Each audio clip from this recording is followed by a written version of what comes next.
ആയുർവേദ ചികിത്സയ്ക്ക് കേരളത്തിലെത്തിയ French പൗരനാണ് fort Kochi boat ജെട്ടിക്ക് സമീപത്തെ കാനയിലേക്ക് തെറിച്ചു വീണ തുടയില് പൊട്ടി ആശുപത്രിയിലായത്. അനവധി തവണയായിട്ട് ഇതുമായി ബന്ധപ്പെട്ട് പല പരാതികളും കൊടുത്തിട്ട് ഇതുമായി ബന്ധപ്പെട്ട് ഒരു ഉദ്യോഗസ്ഥനോ ഇതുമായി ബന്ധപ്പെട്ട് ആരും തന്നെ അന്വേഷിക്കുവാനോ വന്നിട്ടില്ല. യാത്രക്കാർക്ക് നടക്കാനുള്ള സ്പേസ് ഈ കാണുന്നതാണ്. ഇതിൽ കൂടി ഒരു ക്രൗഡായിട്ട് വരുന്ന ആളുകൾ എങ്ങനെ നടക്കും? കാനയിൽ നിന്നും പ്രദേശവാസികളും ഓട്ടോ ഡ്രൈവർമാരും ചേർന്നാണ് യുവാവിനെ പുറത്തെടുത്തത്. തുടയലിന് പൊട്ടലും കാലിന് പരിക്കുകളുമുണ്ടെന്നും സർജറി നടത്താനാണ് ഡോക്ടർമാർ നിർദ്ദേശിച്ചതെന്നും അമ്മ പ്രതികരിച്ചു.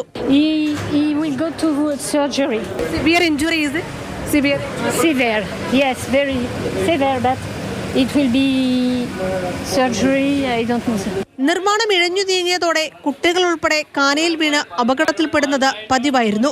അപ്പോഴും അധികൃതർ കണ്ടില്ലെന്ന് നടിക്കുകയായിരുന്നുവെന്ന് നാട്ടുകാർ.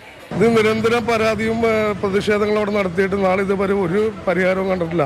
നമുക്കൊരു MP ഉണ്ട്, MLA ഉണ്ട്, കൗൺസിലർ ഉണ്ട്. ഇവർക്കെല്ലാം അറിയാം. ഇവരെല്ലാം കൂട്ടുകച്ചവടമാണ് അവിടെ. ഇനി ഒരു മരണം സംഭവിക്കുമ്പോൾ ഇവരെയൊക്കെ കണ്ണു തുറയുള്ളൂ എന്നാണ് എനിക്ക് തോന്നുന്നത്. നാളിതുവരെ അപകടം കണ്ടില്ലെന്ന് നടിച്ച അധികൃതർ വാർത്തയ്ക്ക് പിന്നാലെ താൽക്കാലികമായി അപകടസ്ഥലം കെട്ടിയടച്ചിട്ടുണ്ട്. എറണാകുളം ജനറൽ ആശുപത്രിയിൽ നിന്നും സർജറിക്കായി ഫ്രഞ്ച് പൗരനെ കളമശ്ശേരി മെഡിക്കൽ കോളേജിലേക്ക് എത്തിച്ചിരുന്നു. എന്നാൽ സർജറിക്ക് കാത്തിരിക്കേണ്ടി വരുമെന്ന് കളമശ്ശേരിയിൽ നിന്ന് അറിയിച്ചതോടെ ഇയാളെ കൊച്ചിയിലെ സ്വകാര്യ ആശുപത്രിയിലേക്ക് മാറ്റിയിരിക്കുകയാണ്.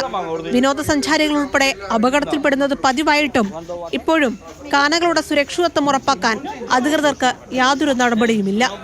ക്യാമറമാൻ വേണുവിനൊപ്പം റിയ, മാതൃഭൂമി ന്യൂസ്, കൊച്ചി.